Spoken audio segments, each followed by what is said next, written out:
Bonsoir à tous, il est 20h en Guinée, bienvenue dans cette édition d'information. Les titres. 3 personnes, dont un enfant tué par balle lors d'une manifestation à Taouya, des échauffourées qui ont éclaté hier soir se sont poursuivies dans la matinée de ce mardi. Les manifestants, en plus du courant électrique, réclament justice pour les victimes. Le film à suivre dans cette édition d'information.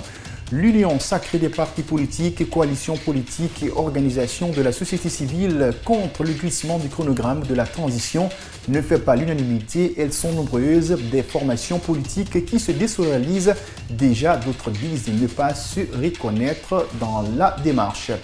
Campagne agricole 2024-2025, la filière Fonio mise à l'écart. Cette céréale, très prisée par les consommateurs guinéens, ne bénéficiera pas de l'appui du gouvernement guinéen cette année. Une décision qui n'est pas sans conséquence pour la Guinée, qui en est le premier pays producteur au monde. C'est tout pour les titres. Les détails, c'est dans un instant. Bonsoir et bienvenue sur KVTV. Les coupures intempestives et délestages dans les différents quartiers de Conakry perturbent la quiétude des habitants. Dans la nuit d'hier, lundi à Taouya, un quartier de la commune de Ratoma, une manifestation a éclaté suite au manque de courant électrique. Le bilan provisoire fait état de 3 morts, dont Moussa Souma, âgé d'une dizaine d'années. La famille de la victime demande que justice soit rendue. Djena Mouchame en Soubaïlo Baldé. Moussa Souma, âgé d'une dizaine d'années en classe de 9e, a été tué par balle lors d'une manifestation contre le manque de courant à Taouya. Selon les informations, le jeune élève a été tiré alors qu'il était sorti chercher son cahier. Sa mère, inconsolable, revient sur les circonstances dans lesquelles son enfant lui a été arraché. Il partait prendre son cahier chez son ami. Après, il s'est croisé avec les gens qui faisaient la grève. Moi, je suis sorti en courant. J'ai dit, Moussa est où? Ils disent que Moussa était au dehors. Je suis monté jusqu'au carrefour, tout près de chez moi. Je me suis retourné, je ne l'ai pas vu. Dans ce moment que son grand frère est venu en courant, maman, on a tiré sur Moussa à balle réelle. Comme ça que ça s'est passé. Il n'a que 15 ans. C'est un innocent. Oui. Je suis sa maman. Ils n'ont qu'à me tuer aussi. Ils n'ont qu'à me tuer. La tristesse était immense au sein de la famille mortuaire qui réclame justice pour leur fils.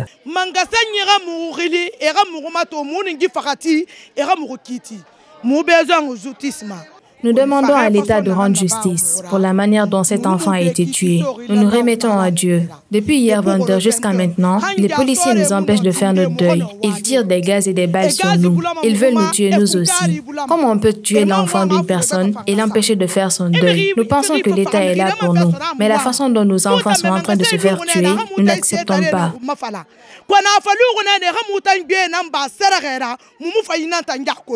Poursuivant, Boutourabi Kamara affirme qu'une policière du nom de Mabinti est l'auteur de la mort de leur fils.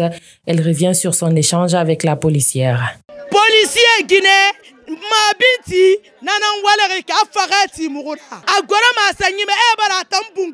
c'est une policière du nom de Mabinti qui l'a tuée.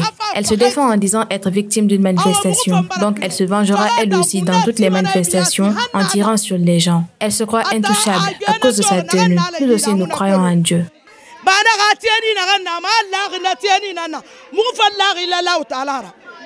Au moment où nous quittions la maison mortuaire, des heurts ont éclaté entre manifestants et forces de l'ordre. Des jeunes qui sont devenus hostiles à ces derniers demandent qu'ils quittent les lieux.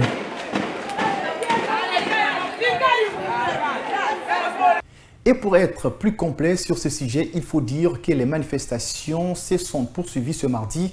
Des jeunes en colère ont fait face aux forces de l'ordre qui tentaient de les repousser. Le récit de Ansoubaïlo Baldi. Ce sont des jeunes déterminés qui font face aux forces de l'ordre pendant la manifestation. À l'origine de ces échauffourées, le manque de courant électrique à Taouya depuis plusieurs jours selon les habitants. Courant fait Guérénara, depuis Horo, à partir de 23h, ça commence. C'est le problème de courant. Depuis hier nuit à 23h, ils ont commencé à manifester. À cause du manque de courant, on ne peut rien faire maintenant. Et pourtant, ceux qui ont le courant travaillent. Depuis que le ramadan est fini, on n'a pas eu de courant.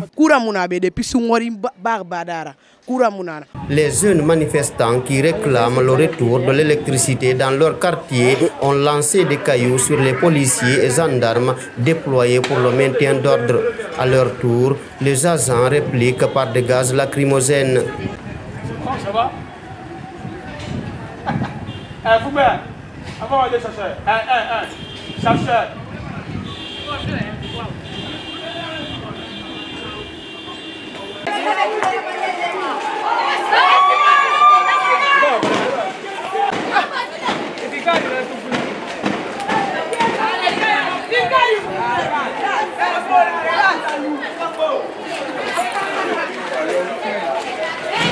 La manifestation a paralysé les activités économiques dans la zone en ce mardi. Trouvé devant sa boutique, Amadou Elimanba dit comprendre la revendication des populations, mais déclare son opposition à toute violence.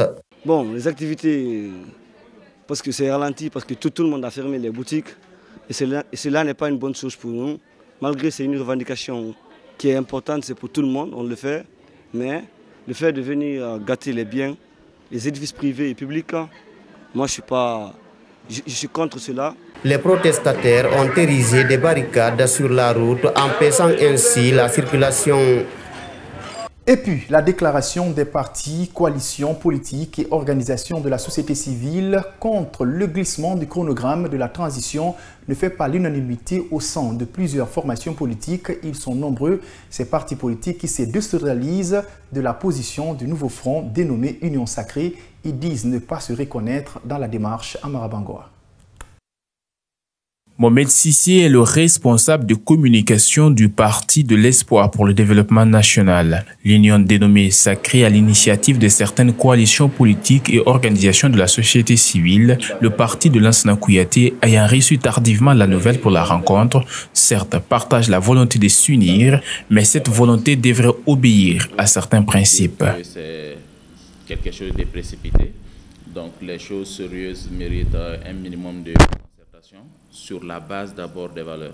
Oui, l'unité de la classe politique, oui, le mouvement d'ensemble pour préserver les acquis et faire en sorte que la transition réussisse, mais pas avec n'importe comment et n'importe qui.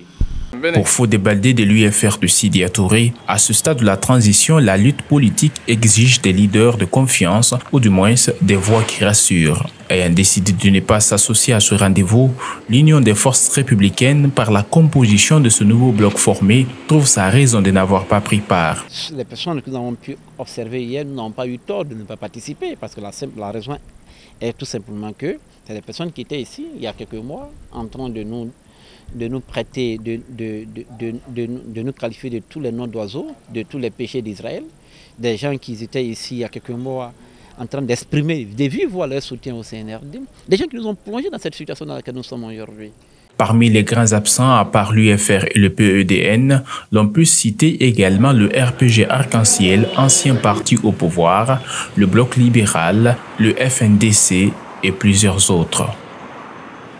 Installation des délégations spéciales à Conakry, le nouveau président et les membres de la délégation spéciale de la commune de Matoto ont été officiellement installés ce mardi. Cette équipe va désormais diriger les destinées de la commune de Matoto jusqu'aux prochaines échéances électorales. Maman Tatawel Kamara. Moussa Diallo a officiellement pris fonction ce mardi. Sans plus tarder, mesdames et messieurs, nous allons suivre. Installée par la gouverneure de la ville de Conakry, cette délégation spéciale va dorénavant jouer le rôle du conseil communal. Marawa Silla les exhorte à instaurer le climat social. Cette confiance placée en bout par son Excellence, Monsieur le Président de la République, chef de l'État, chef suprême des armées, le général de corps d'armée Mamadi Doumbouya, à travers le ministre de l'administration du territoire et de la décentralisation, vous commande de prendre en compte les préoccupations et la satisfaction des besoins de vos populations que vous avez la charge de diriger prochainement. À ce titre, Nous vous invitons à la cohésion, à l'entente et à la compréhension au sein de votre équipe afin d'instaurer un climat de paix et de quiétude sociale tel que prônait le CNRD. Nous vous déclarons installés dans vos fonctions de président, vice-président et membre de la délégation de la commune de Matoto.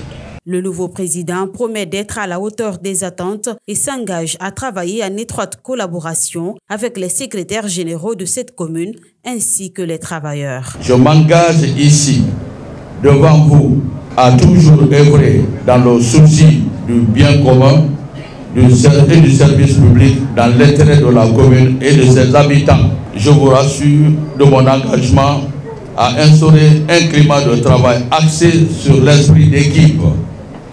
L'objectif principal de cette équipe sera axé sur un objectif commun, celui de réussir la transition pour le bonheur de tous les Guinéens. Par ailleurs, confiant des défis qui l'attendent, Moussa Diallo demande à son tour aux travailleurs de la commune de Matoto de s'engager pour le service du développement et adhérer à l'esprit du CNRD.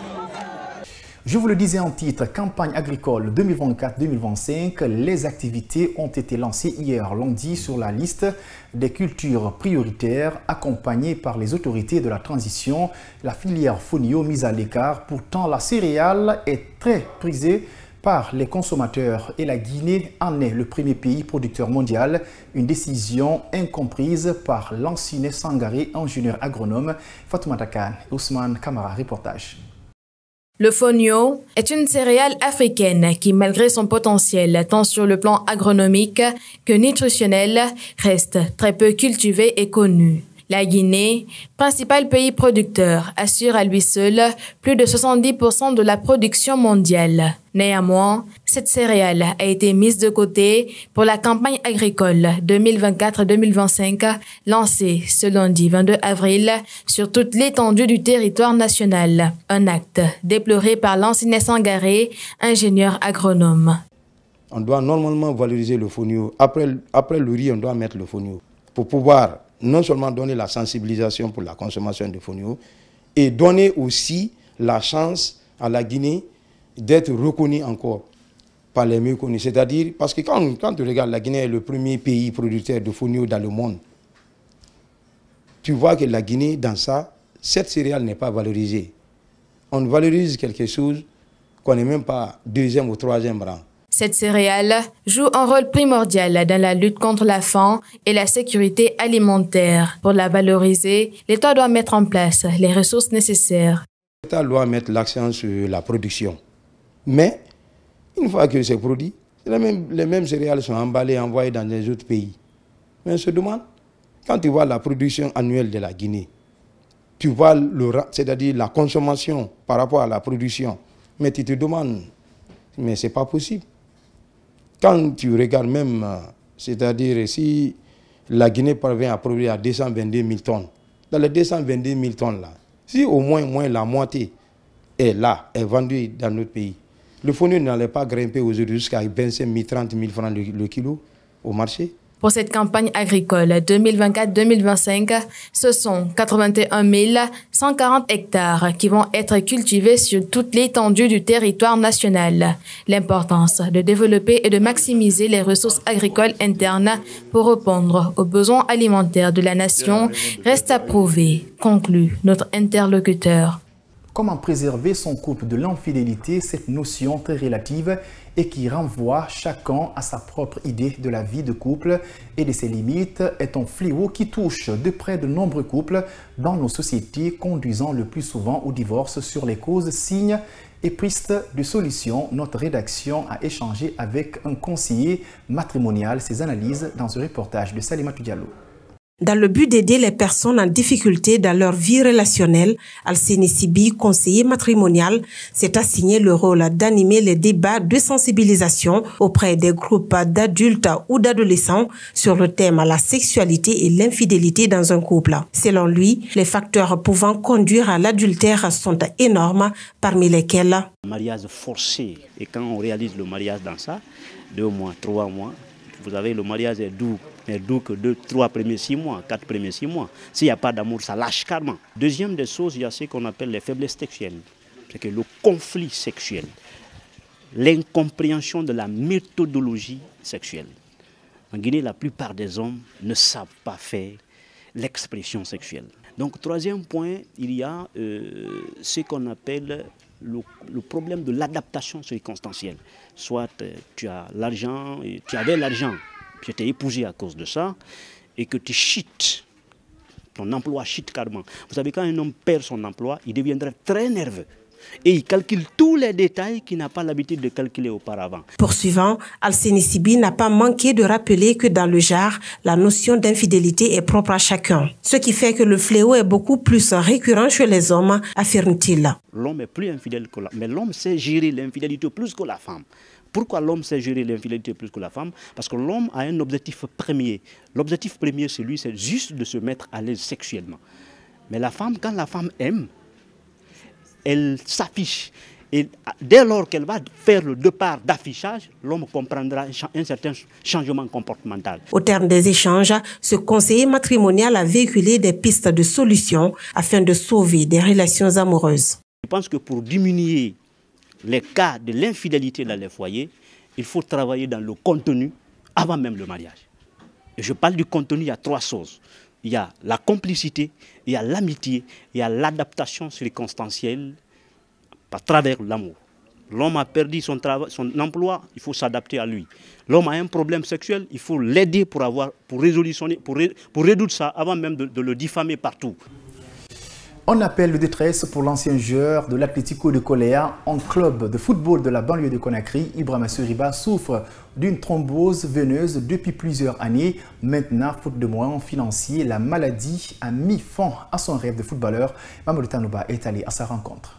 Ancien footballeur du club Atlético de Coléa, la carrière de Ibrahima Soriba a soudainement basculé lorsqu'il lui est diagnostiqué une thrombose veineuse au niveau du pied gauche. Les faits remontent d'une dizaine d'années.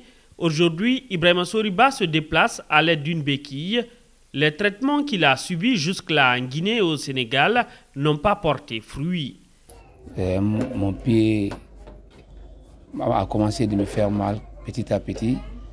Donc le club était venu au secours à un moment, mais bon, vu les moyens, parce que le club était en deuxième division, le moyen était maigre, je n'ai pas pu continuer. Bon, je les remercie infiniment d'abord de ce côté.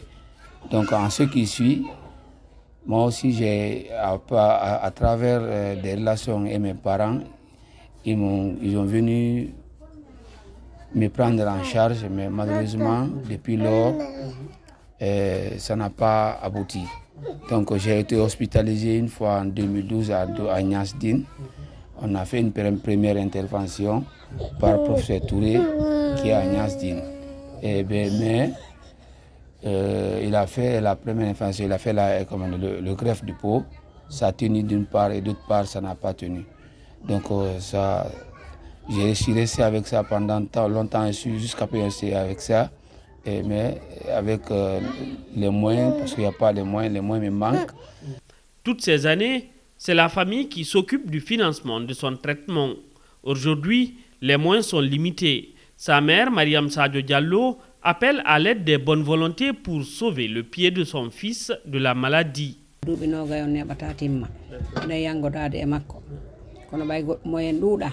Cela fait presque 20 ans maintenant qu'il traîne cette maladie. Nous avons mis toutes nos économies pour son traitement, mais jusqu'à présent, il n'est pas rétabli. Je demande l'aide des personnes de bonne volonté pour financer son traitement.